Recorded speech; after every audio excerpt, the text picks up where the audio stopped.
May 1979. The Beverly Wilshire Hotel, Beverly Hills. In a 4-room suite she could scarcely afford, a woman was dying. Her name was Barbara Woolworth Hutton, and the world had called her the poor little rich girl for nearly 50 years. By the end, she was reportedly down to a few $1,000s, widely said to be somewhere between $300 and $3,500, a figure so stark that even those who knew her have disputed it. What isn't disputed is this: the woman in that hotel room had once run what Cartier marketed as Marie-Antoinette's own pearls through her fingers, the way other women run rosary beads. She had worn emeralds that belonged to a Russian Grand Duchess, smuggled out of a revolutionary palace. She had owned a diamond said to have sat in an Egyptian treasury, and she had worn a necklace of imperial green jade so extraordinary that decades after her death, it would ignite a 20-minute bidding war and sell for more than $27 million. So where did it all go? That is the question this video is built around. And the answer, I promise you, is stranger, sadder, and more surprising than anything the gossip columns ever printed. Because somewhere out there, right now, someone may own a piece of Barbara Hutton's collection and not even know it. The promise. You already know the outline of her life. 7 marriages, public breakdowns, a fortune that seemed to evaporate in real time. That story has been told. This isn't that story. This is the story told through the jewels themselves, 4 of them specifically. Think of them as characters, because that is exactly what they are. A strand of pearls with a queen's name attached and a question mark that has never been resolved. A suite of Russian imperial emeralds that survived revolution, crossed a continent, and were then quietly taken apart and scattered. A great Egyptian diamond that was recut, reset, and then simply vanished. And a necklace of 27 jade beads, the most extraordinary jadeite jewel the auction world has ever seen, that found its way home. 3 of these jewels disappeared. 1 came back. By the end, you'll understand why that difference matters more than any biography ever could. The girl who inherited a fortune and a wound. Barbara Hutton was 4 years old when she discovered her mother dead. The official cause was an ear infection. What was widely believed, and never quite put to rest, was something far darker. She was left with a trust fund and a wound that never healed. And for the rest of her life, those 2 things would be almost impossible to separate. Her mother's death left her a substantial inheritance, often quoted at around $25 to $26 million, held in trust until she came of age. Her father, the stockbroker Franklin Hutton, managed it. By the time Barbara turned 21 in 1933, it had grown to somewhere between $40 and $42 million, in the depths of the Depression. In today's terms, that figure runs into the hundreds of millions. 3 years before she could touch a cent of it, her father threw her an 18th birthday ball at the Ritz-Carlton that the press never forgave her for. Guests reportedly received small jewel cases. The newspapers called her the poor little rich girl, and the label stuck like a brand. She would spend the rest of her life trying to outrun it and never quite managing. Here is the through line you need to hold on to, because it explains everything that follows. For Barbara Hutton, jewels were not decoration. They were the language of love, given, received, and eventually lost. When she wanted to express affection, she gave jewels. When she felt loved, she wore them. When the love ran out, the jewels went with it. Which brings us to 1933 and the wedding that set everything in motion. Her first husband was Prince Alexis Medivani, Georgian, charming, and expensive. For the occasion, her father Franklin walked into Cartier and bought not 1 but 2 historic jewels. 2, at once, in Depression-era Paris. The first was a strand of natural pearls that Cartier had been marketing as Marie-Antoinette's own. The price was said to be in the region of $1 million. The second was a necklace of 27 jadeite beads of Qing dynasty quality, the finest imperial green, each bead between 15 and 19 millimeters across. Also from Cartier. Also, reportedly, around $1 million. 2 jewels, one morning, one father's love, translated into the only currency he knew. Those 2 pieces will carry us through the heart of this film. The 4 jewels. Philip van Rensselaer, who knew Barbara well, left behind a description that has stayed with me since I first read it. He recalled her lying in bed with her jewels spread across the ivory lace coverlet. And the pearls, specifically these pearls, she would run through her fingers over and over. She called them Marie-Antoinette's pearls. She believed it. She loved them partly because of it. The strand itself is genuinely beautiful. 44 graduated natural pearls ranging from just under 9 millimeters to over 16, with a diamond and turquoise clasp. Cartier sold them to her father in 1933 as the Queen's own, and the name stuck through every subsequent sale. But here is where the story becomes more interesting than the legend. Christie's Geneva, which eventually sold the necklace, was careful, admirably careful, in how they described the provenance. They noted that an inventory of the French crown jewels in 1791 recorded a group of round pearls that could include this strand. Could, not did. The connection to Marie-Antoinette is plausible. It is not proven. Christie's said so themselves. What Cartier sold in 1933 and what Barbara treasured for decades was a marketed attribution, a beautiful story that may be true and may not be.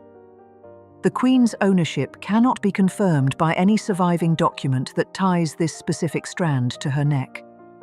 I find that more fascinating than the legend, not less, because it means that what Barbara was really running through her fingers night after night was the romance of the idea, the possibility. And perhaps that was always what she was reaching for. The necklace resurfaced at Christie's Geneva in 1999 or 1999 into 2000, depending on the account, and sold for around $1.6 million. A landmark price for a single strand of natural pearls at the time. The buyer has never been identified. It is right now behind a private vault door somewhere in the world. Did Marie-Antoinette ever actually wear it? We may never know. And I think Barbara would have found that answer both unbearable and entirely fitting. The emeralds have a longer history than Barbara herself. They began as a wedding gift from Emperor Alexander II to Grand Duchess Maria Pavlovna, wife of Grand Duke Vladimir Alexandrovich, in the 19th century. Among them was a hexagonal emerald of 100 carats and a step-cut stone of 107 carats said to have belonged to Catherine the Great.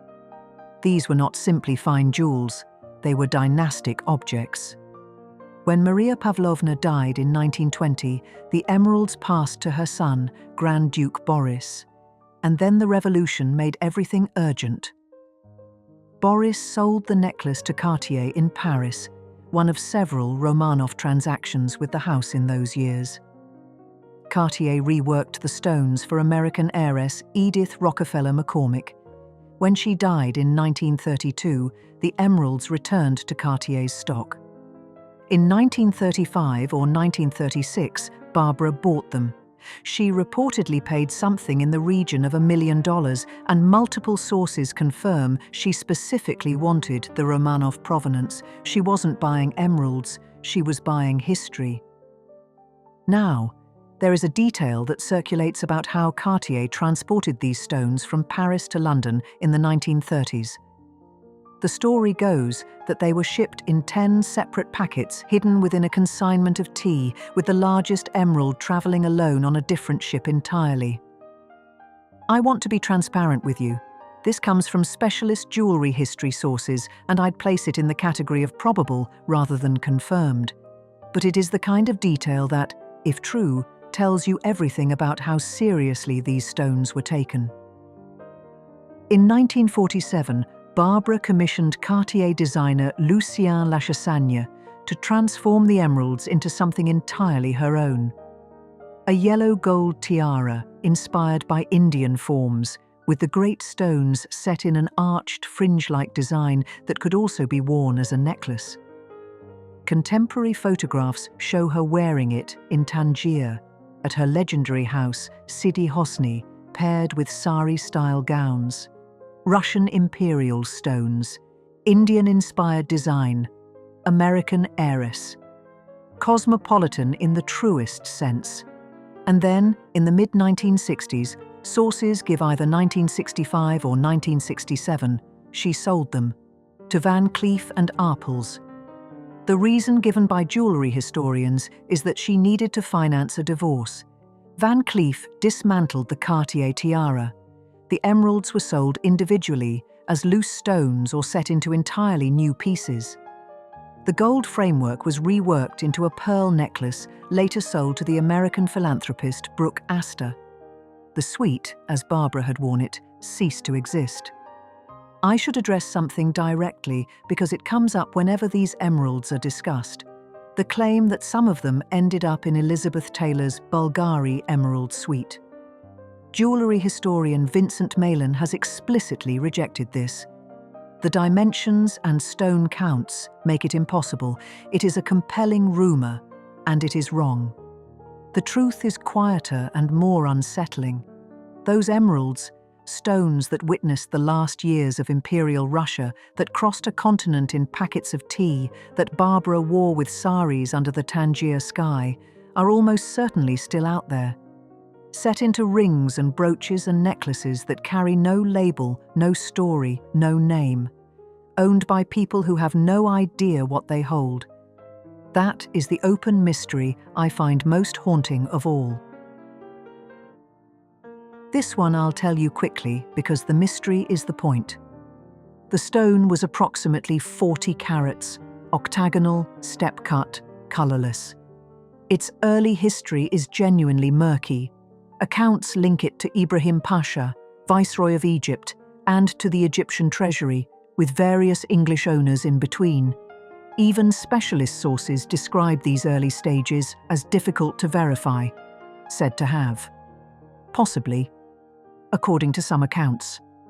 What is more solidly attested is that the stone eventually came to King Farouk of Egypt, and that Barbara acquired it from Farouk, with some versions inserting Bulgari as an intermediary. Christie's Lot essays on her collection confirm she owned a major diamond widely identified as the Pasha. Barbara disliked the austere, octagonal outline.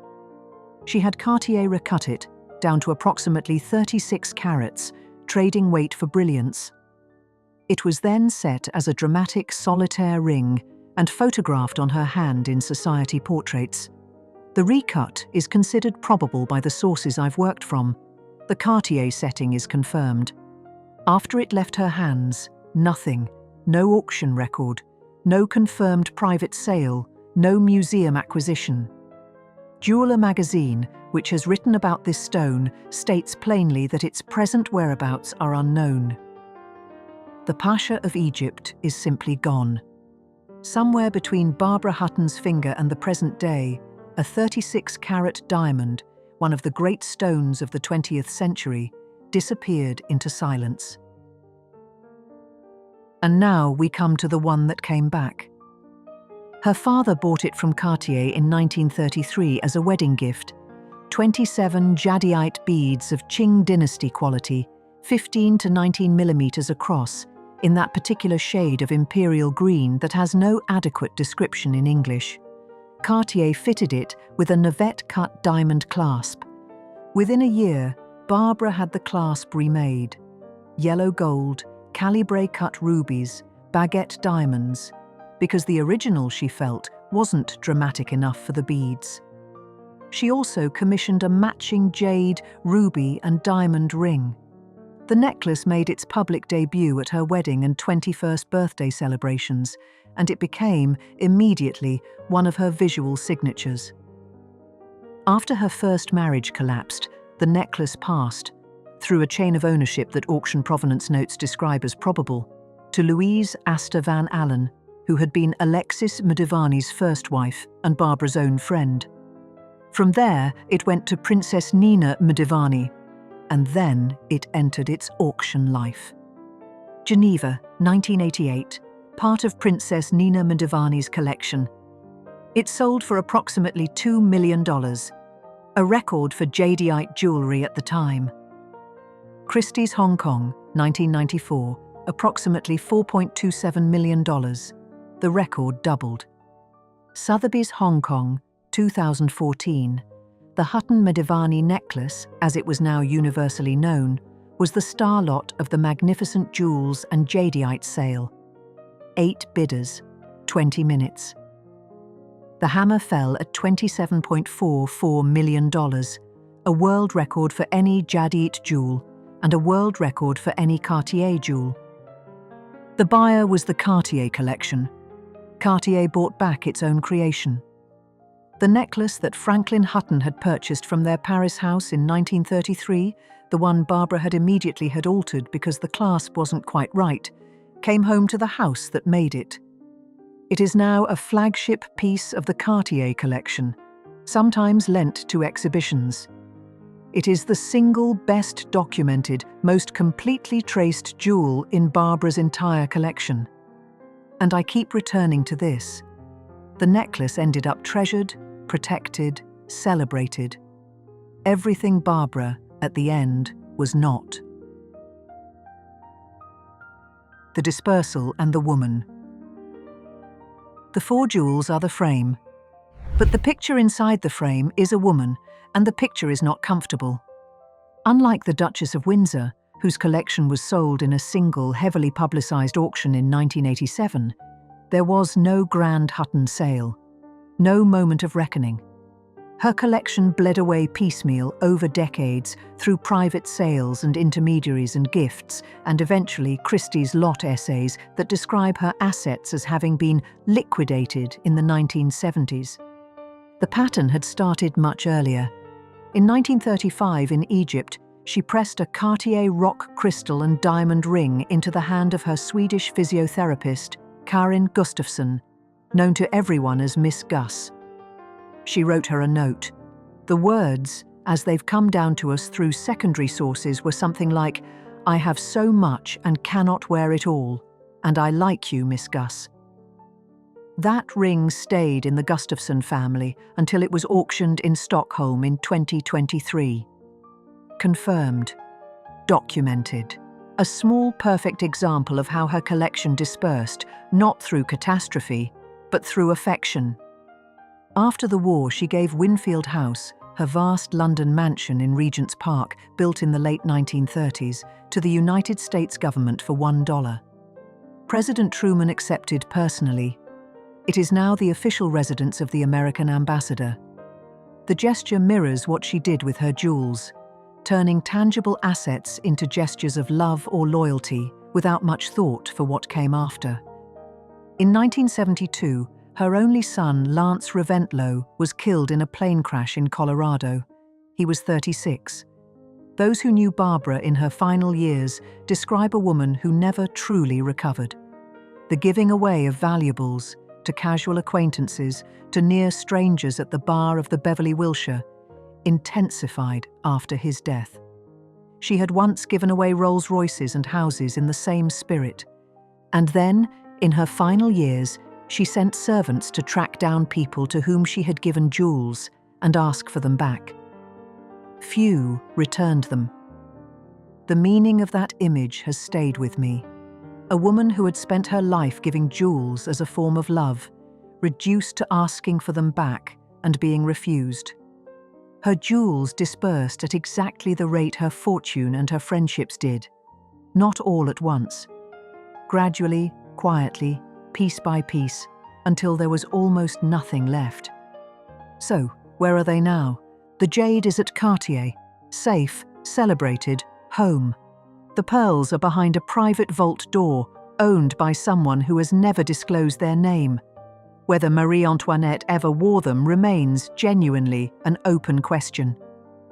The emeralds were scattered by Van Cleef and Arpels in the 1960s, stone by stone, into pieces that carry no trace of their history. They are almost certainly still in the world, in rings, in brooches, in necklaces, owned by people who have no idea they hold a fragment of imperial Russia or of Barbara Hutton's Tangier years.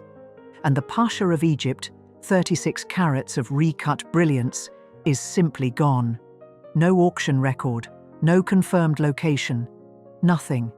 Somewhere, someone may own a piece of the poor little rich girl and not even know it. That is the thought I want to leave you with. Not the gossip, not the marriages, the jewels, which outlasted everything and which tell her story more honestly than she ever could herself. If you've been following this channel for a while, you'll know that the Romanov emerald story connects to threads we've pulled before. I'd love to know, which of these 4 jewels would you most want found? The Pasha, silent for 60 years. The emeralds, dissolved into anonymity. Or is there another piece of Barbara's collection you think deserves its own investigation? Tell me in the comments. I read every one. And if this kind of history, told through the objects that survive the people who loved them, is what you come here for, a like and a subscription genuinely helps this channel keep making it. There are more stories in the vault. I'll see you for the next one.